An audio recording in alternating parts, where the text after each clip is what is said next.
Mr. Anas Alghamdi, you've led critical repairs and investigations in SABIC. You've gone through tremendous amount of timeline to achieve where you are in your life. So the first question is, I really want to know, can you tell us about your career and what are some of the big moments that made you who you are today, that we and everybody in the industry look up to you? Okay.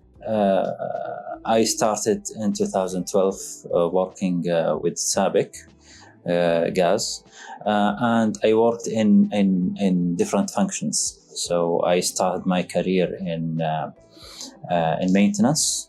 Okay, then I moved to project.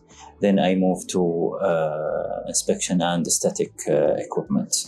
So there are, it's like if you are building like a big wall or a big building, so it starts from small bricks. Small, yes. So these are the bricks. It's these the small events, the small success make the big success. Big success, yes. Yeah. So starting with maintenance, we gain the sense of agility, the sense of repair approach. So it is a good start with my career. However, I need to involve more in technical and managing projects, leading projects. So where I moved to as a project engineer, then we developed a lot of success story, projects, commissioning, pre-commissioning activities. These are you are involved with every parties, all the activities, all the challenges for the commissioning. So you are involved with the time frame of this project and with the quality at the same time, with the safety. So all these together, how you manage all of these together, and you make this as a success commissioning and for the company. So these are the big moments. I could say. Sounds like you have really worked through some tough times. Yeah. Wow. How did you do it? Well, it is like getting connected with the people, with the stakeholder, with customer, with service providers. So here is the secret: when you have this communication skills, where you have this contact background, where you can reach to any problem. You have where you can, for any problem you are facing, you there is a solution, and there is someone can support you with. Absolutely. Through your communication, through your contact. So here's here's the key actually. Here's the success factor, that you should keep your connections. Wow, that's very, very interesting. When you say keep your connections, manage the relationships. Yeah, manage the relationships with all stakeholders. All stakeholders. Starting from customer, service provider, all the whole networks that supporting your activity, your business. Your business, yeah. Yeah. And since you were talking about your experience in working with multiple stakeholders, how do you go about understanding which stakeholders, which solution providers, which partners really add value, and the ones that really say we are the best, we are the biggest? Everyone says we are the best, we are the biggest. No one says we are not good. Yes, right? yes.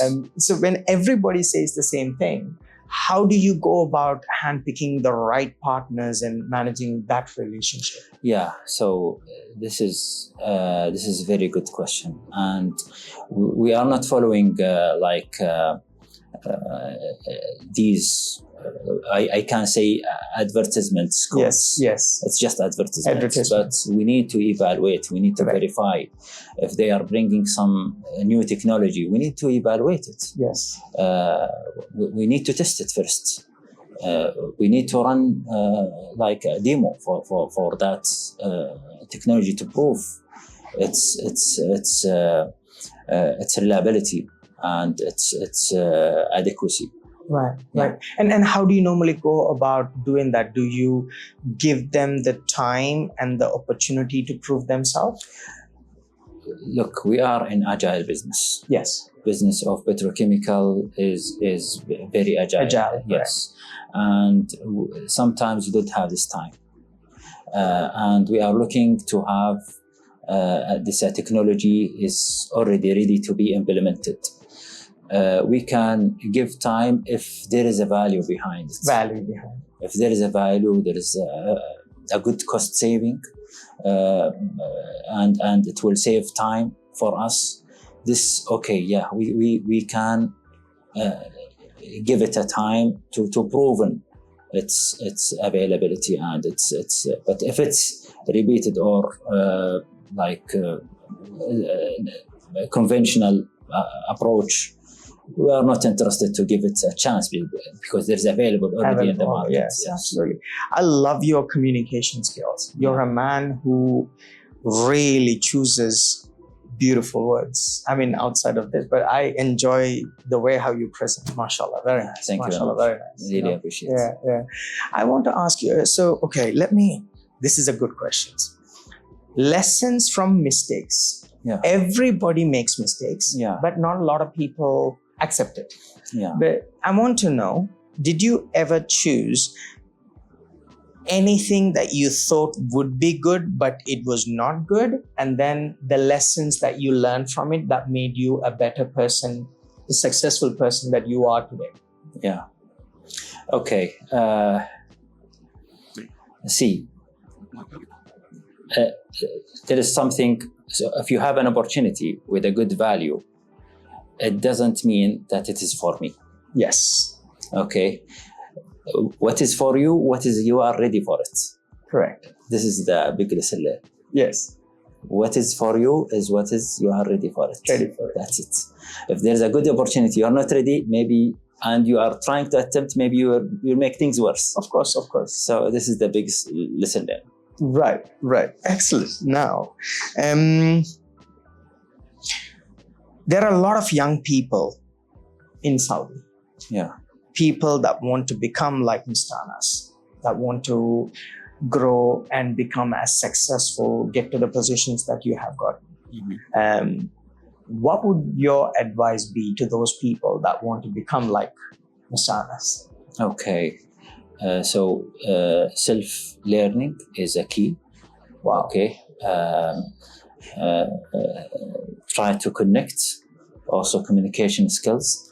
This is another advice. And get the required. See the certification, the university certificate. No one will look at it. After you finish the university, you get the job. No one will ask you about it. Now the soft things will come, right, and the technical skills will come. Yes. So these you have to build, and you need to see what is the ending you need to be. You need to see what's your path forward. Then you need to proceed with these self-learning connections, qualifications. Are linked to your career, linked to your pathway. Right. So if you have to give just true advice to people that don't know what they want to achieve in their life, there are people out there who doesn't have the guidance, who doesn't have the direction. What would those two things that you will tell them? Well, there are a lot of opportunities. Whatever missed doesn't mean that nothing will come. Whatever missed is already missed. So look forward. Don't look backward. This is the first advice. And be ready. Be ready. Yes. You're ready. Yes. And I have to ask you this. Now, with the expansion and the tremendous opportunities in Saudi Arabia, a lot of international companies are looking to expand. They want to do business in Saudi Arabia. Saudi Arabia is not the same as other European or Western countries. The culture is different. We operate differently. Relationships, like you said, is very important. Trust is very important. What would your suggestion be for those companies that want to come and do business in Saudi Arabia? What should they keep in mind? Okay, so see, talking about oil and gas business, because this is my field, this is my area. It is full of opportunities. Okay, for investors. However, as a client, okay, we are looking for cost-effective solutions. So this is what we are looking for. We are looking for different technical approach and services, providing digitalized based solutions, and that could make the activity and operating our plants and maintaining our plants very safely and very cost effective.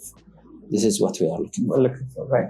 And now talking about the integrity of the plant and the plants, and combining that with the subject of shutdown and turnaround.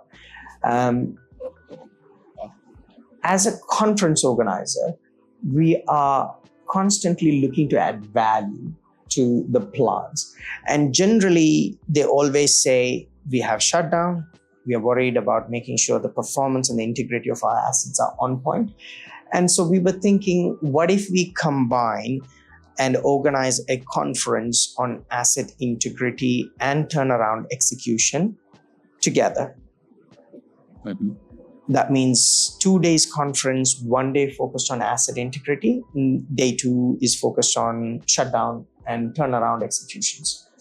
How would you envision something like that? Do you think that's a good idea? Do you think it's a bad idea? Do you think this should be something else that we should consider? Well, asset integrity, asset turnaround is part of the asset integrity. Yes. They are working together.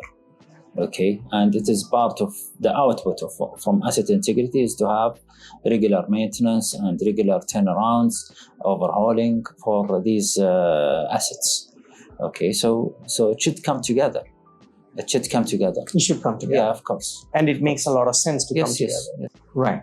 And so, what are the advantages of shutdown in making sure the integrity and the performance of the assets are on point?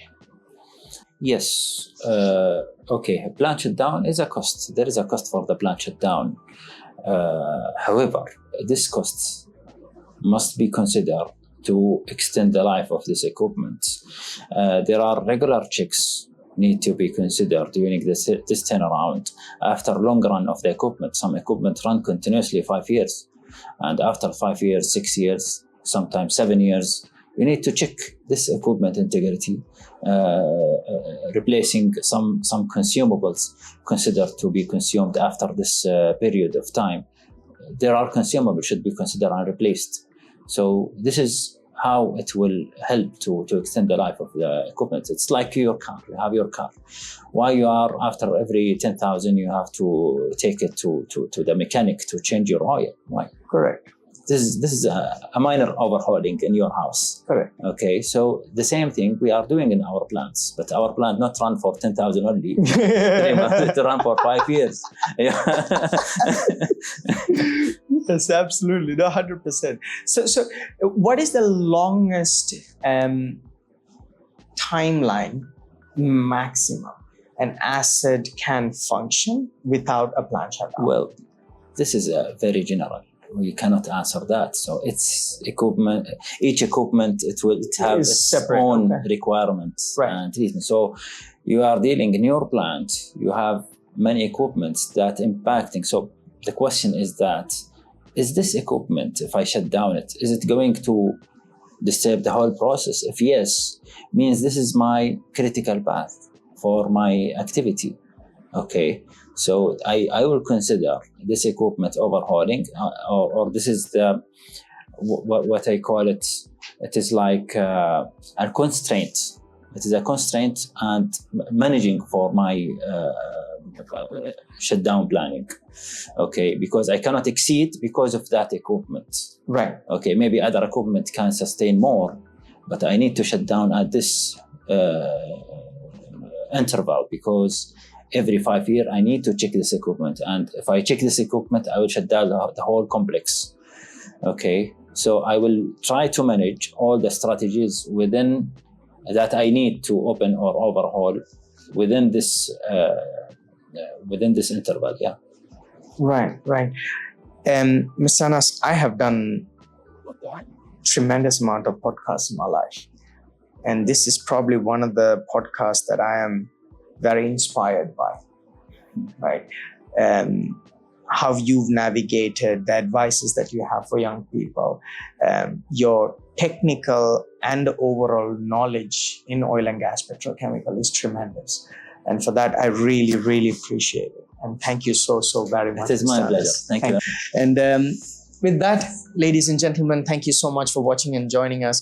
This is Mr. Anas, and Mr. Anas Alghamdi. He's the lead engineer in SABIC, and he's led critical repairs and investigations, and he has taught us a lot about shutdown, asset integrity, and how do you start a life and a career in oil and gas and petrochemicals. As someone who has done this for a decade, learning from Mr. Anas has been a tremendous pleasure. So thank you so very much, and thank you very much, Mr. Anas, again. Thank you very much. Thank you. Thank you. Thank you very much. Yes, alhamdulillah.